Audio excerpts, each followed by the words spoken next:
She knelt in the dim, bitter chill of dawn.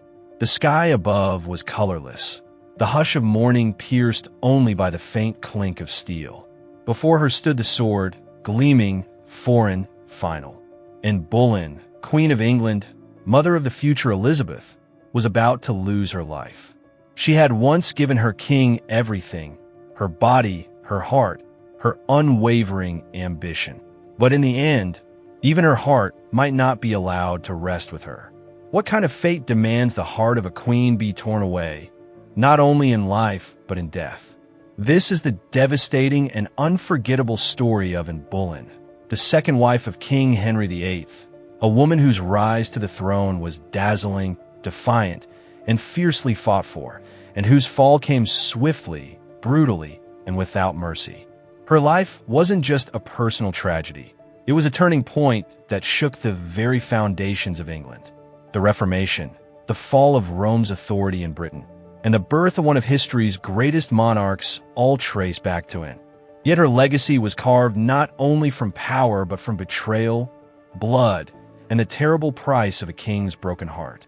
Henry VIII was a man obsessed with control, with legacy, and, above all, with producing a male heir.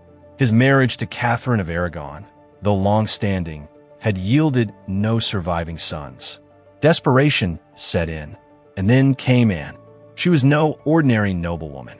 Born around 1501 to Thomas Boleyn and Elizabeth Howard, and came from ambitious stock, courtiers with a taste for proximity to power.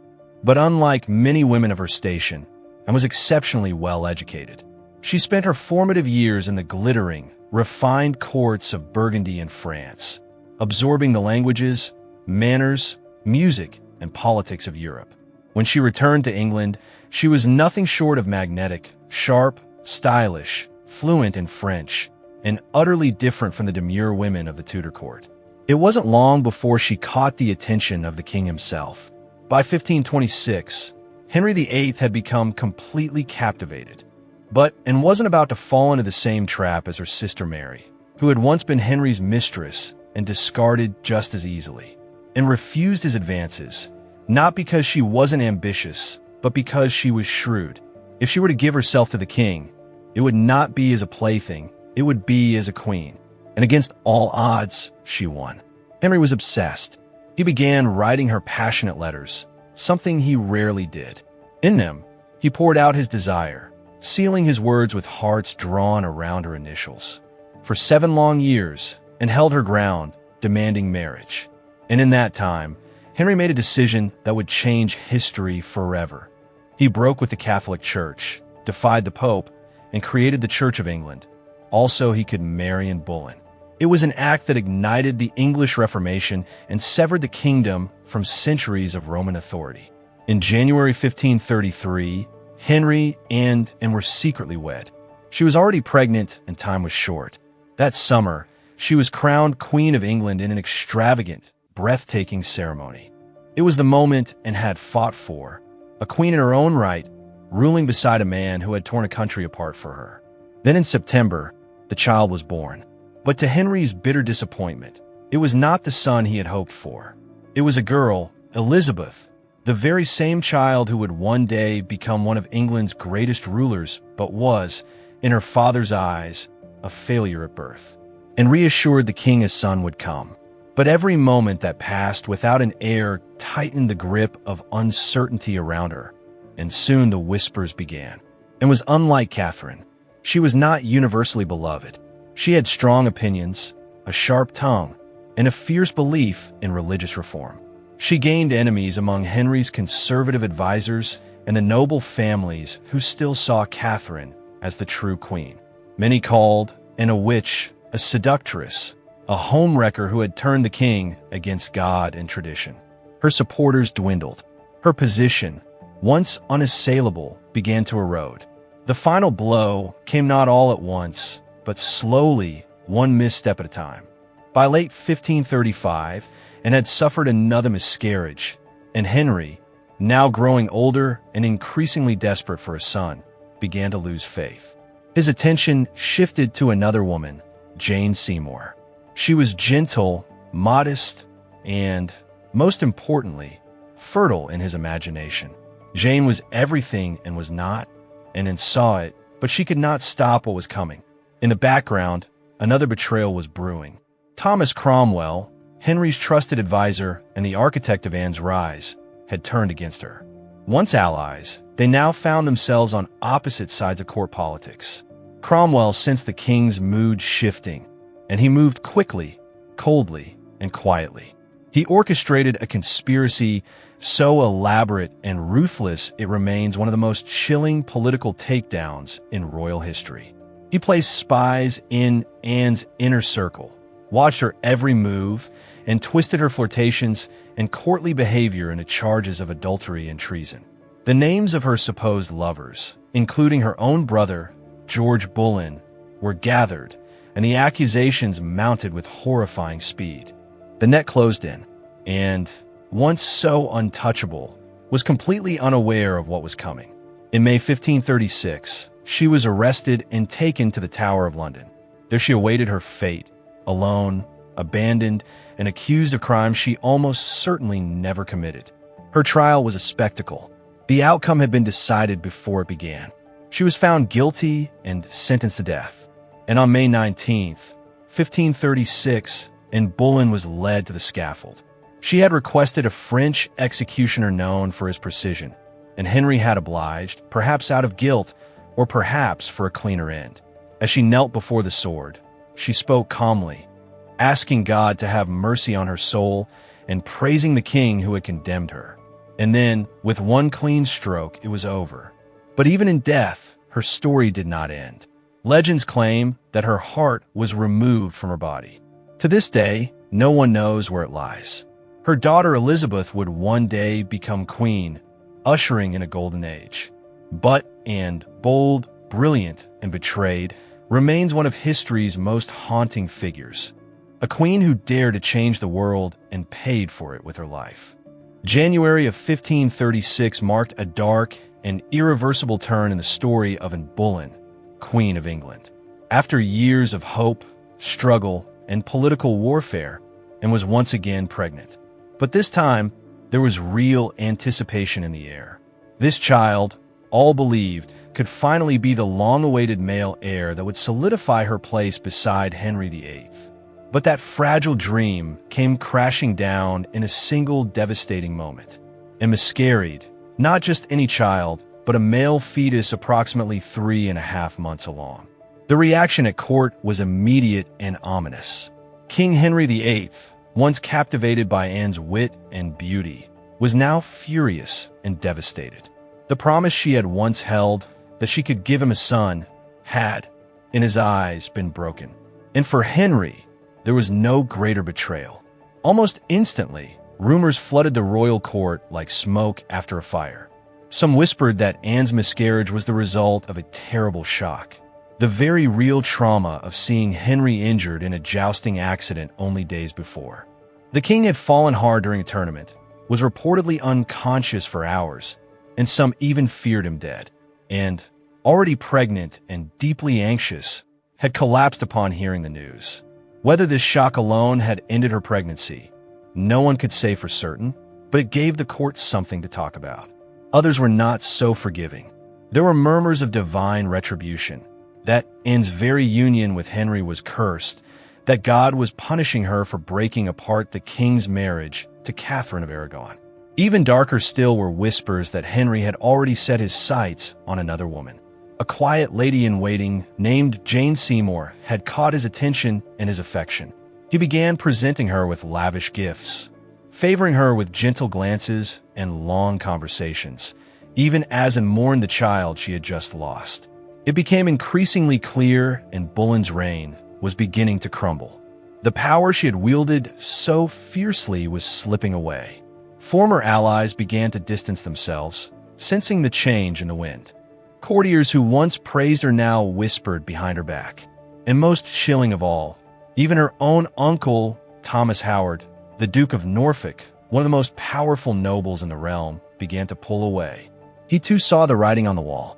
The king's favor had shifted, and with it, Anne's days were numbered. Then came the blow no one expected, yet in hindsight seemed inevitable. On May 1st, 1536, the king and queen appear together in public, attending a grand May Day joust. The atmosphere was festive and bright, a staged display of unity for the court, and watched with pride as her brother George Boleyn and other young noblemen competed in the lists. But halfway through the tournament, something startling occurred. Without warning or explanation, Henry VIII stood and abruptly exited the arena. Whispers turned to dread. The truth was that Henry had just received a secret report, most likely from his chief minister, Thomas Cromwell, that the covert investigation into Anne's behavior had yielded results. That same night, two of Anne's closest companions, Henry Norris and Mark Smeaton, were arrested and imprisoned. The charges: adultery with the Queen herself. By morning, the trap had been sprung, and Boleyn was summoned and informed of the accusations against her. Shaken, confused, and perhaps still clinging to the idea that she could explain everything away, she was taken into custody. Guards escorted her across the courtyard through the infamous Traitor's Gate and into the Tower of London, a place she knew all too well. It had been the site of her coronation procession just 3 years before. Now it would become her prison. In the days that followed, Anne's world collapsed. More arrests came, more men accused, among them Sir Francis Weston, William Brereton, and most shockingly of all, her own brother, George Boleyn, Lord Rochford. The accusations were as sensational as they were grotesque: adultery, incest, treason, and conspiracy to murder the king. Each charge carried the penalty of death. The Queen, once adored and exalted, was now being painted as a depraved seductress, a corrupting influence, and a traitor to the crown. It was a narrative crafted with precision. Whether the charges were true, fabricated, or exaggerated no longer mattered. The machinery of execution had been set in motion. On May 15, 1536, Anne Boleyn was brought before a special court held within the tower itself. As queen, she was technically entitled to a trial by a jury of her noble peers, but it was a cruel illusion of justice. The jury was handpicked, filled with men loyal to the king and hostile to Anne. The Lord High Steward presiding over the trial was none other than her own uncle, the Duke of Norfolk, and entered the great hall wearing a simple black gown. Her posture was composed, her face calm. She looked directly at the men who would decide her fate, including her father, who was forced to bear witness to this political execution in disguise. The charges were read aloud: adultery, incest, high treason. The crowd, nearly 2,000 strong, listened in stunned silence, and defended herself with clarity, grace, and passion. She denied each accusation, offering logical rebuttals and standing firm in her innocence. Those who watched her that day were struck by her courage. One chronicler remarked that she made her defense with such composure and wisdom it seemed she had never committed any offense in her life. But her words fell on deaf ears. The verdict, like everything else in this ordeal, had already been decided. The jury delivered a unanimous guilty verdict, and with visible sorrow, the Duke of Norfolk rose to pronounce sentence. And Boleyn, Queen of England, was to die, either burned at the stake or beheaded at the king's discretion. The judgment struck like thunder, and was led back to her quarters within the tower to await her fate. In the end, Henry granted what he considered mercy. She would not burn. Instead, he summoned an expert swordsman from France, known for swift and precise executions. It was a rare act of clemency, or perhaps convenience, a clean end without spectacle. As dawn broke on May 19, 1536, and Boleyn prepared to die, she dressed with meticulous care. Her gown was of dark gray damask lined with fur. A crimson kirtle, symbolizing martyrdom, peeked out from beneath. On her head, she wore the English gable hood, which she removed before ascending the scaffold. Her hair was tucked neatly under a linen cap, exposing the slender neck she had once joked about. The Tower Green was already crowded. Courtiers, nobles, guards, and servants stood in silence. Among them were some of the most powerful men in England: Charles Brandon, Duke of Suffolk, Henry Fitzroy, the king's illegitimate son, and of course, Thomas Cromwell, the architect of her demise, and ascended the scaffold calmly, helped by Sir William Kingston, Constable of the Tower. Her face betrayed no fear. Her dignity never faltered. Given permission to speak, she turned to the gathered crowd.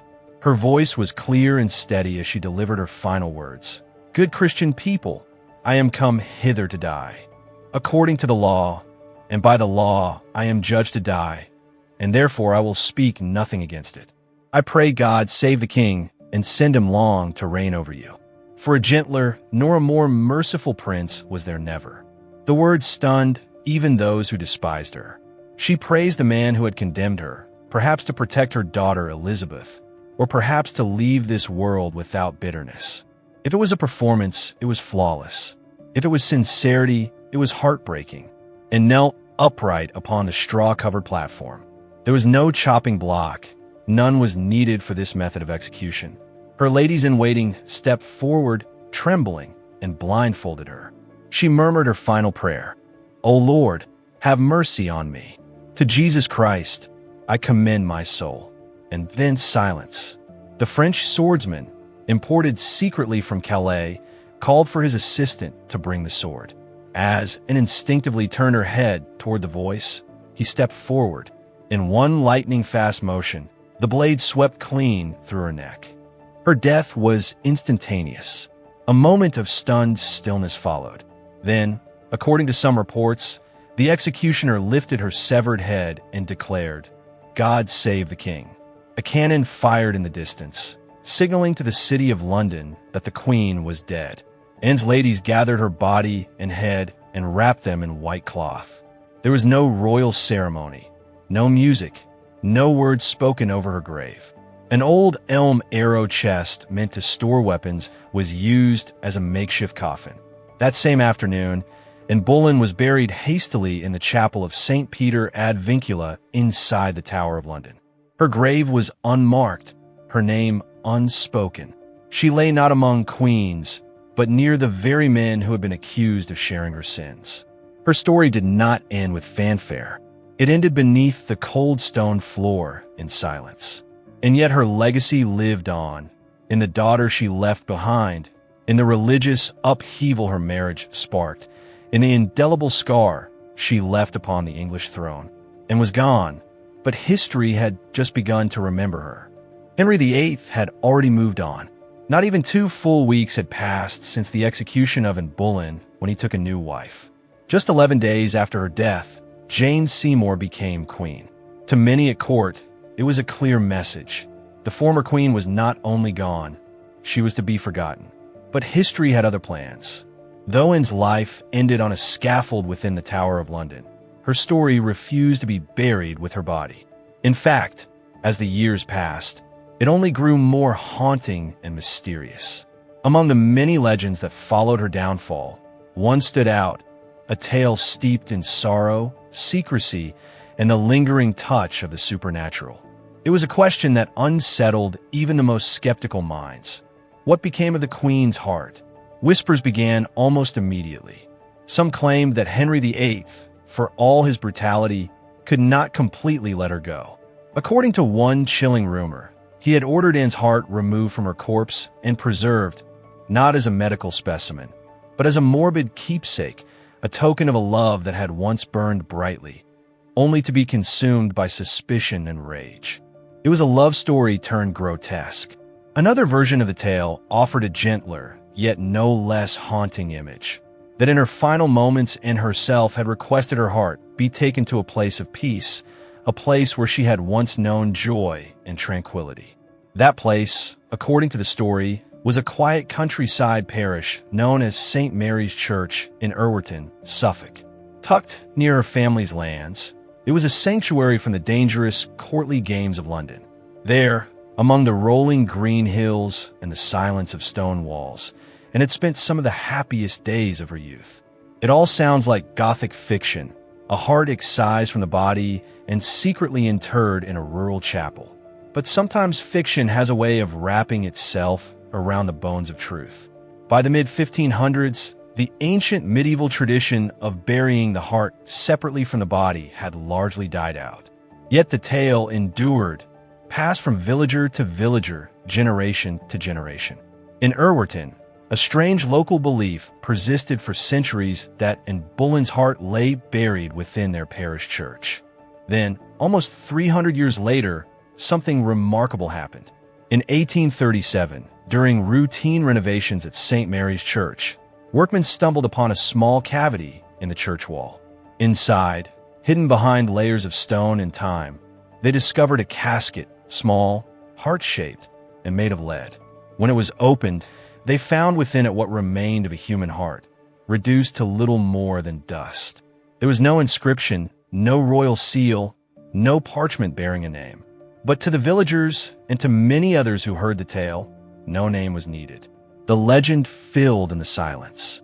The church's own historical records soon added further intrigue. It was noted that Anne's uncle, Sir Philip Parker, had resided nearby at Irwerton Hall. According to local tradition, after her execution on May 19, 1536, it was Sir Philip who retrieved his niece's heart and brought it to the church for burial. Could it truly be? Had a grieving uncle defied royal decree and performed a final act of devotion for the fallen queen? No conclusive evidence has ever surfaced to confirm the story, but the artifact remains real, a heart-shaped reliquary discovered beneath a church wall, tied by legend to one of England's most infamous queens. The little casket was later reinterred respectfully beneath the church organ, and a plaque now marks the supposed resting place of Queen Anne Boleyn's heart. Meanwhile, back in London, her body still lies where it was hastily buried, beneath the stone floor of the chapel of St. Peter ad Vincula, headless, nameless, and perhaps missing its heart. This enduring legend has only deepened the enigma of Anne Boleyn. Her story, already steeped in drama, betrayal, and tragedy, now stretches beyond death, casting ghostly shadows over the centuries. Nearly 500 years have passed since Anne took her final walk to the scaffold, and yet she continues to haunt the imagination of a nation. Her time as queen was brief, just 3 years, but her impact was seismic. By winning the heart of Henry VIII, she became the catalyst for the English Reformation. The king, desperate to wed her, broke with the Catholic Church, setting England on a path of religious upheaval and political transformation that would ripple through generations. Her downfall was just as consequential. In the volatile world of the Tudor court, she had risen higher than most women ever dreamed, and she fell just as fast. Her arrest, trial, and execution were swift and brutal, a terrifying reminder of the fragility of favor and the mortal cost of ambition. Once Henry turned against her, her fate was sealed. Her name was erased from palaces. Her emblems were torn from the walls. Her very existence was treated as a mistake to be forgotten. But history is not so easily silenced. In 1558, the daughter Henry had once dismissed for being a girl rose to power. Elizabeth I, the child of Anne Boleyn, became one of the most revered monarchs in British history. Her reign ushered in an era of exploration, culture, and stability. The daughter of a disgraced queen became a symbol of strength, ushering in what would be known as the Elizabethan Golden Age. Through Elizabeth, Anne's legacy was vindicated in a way she never lived to witness. Though she had failed to produce the male heir Henry so desperately wanted, she had given England something far more enduring: a new dynasty, a new direction, and a queen whose brilliance lit up the world. Today, historians still debate who Anne Boleyn truly was. Was she a manipulative seductress, a reform-minded visionary, a tragic pawn in a cruel king's game? Over the centuries, she has been called a witch, a martyr, a schemer, a saint. Perhaps the truth lies somewhere in between. But one thing is beyond debate, and Boleyn's story continues to resonate.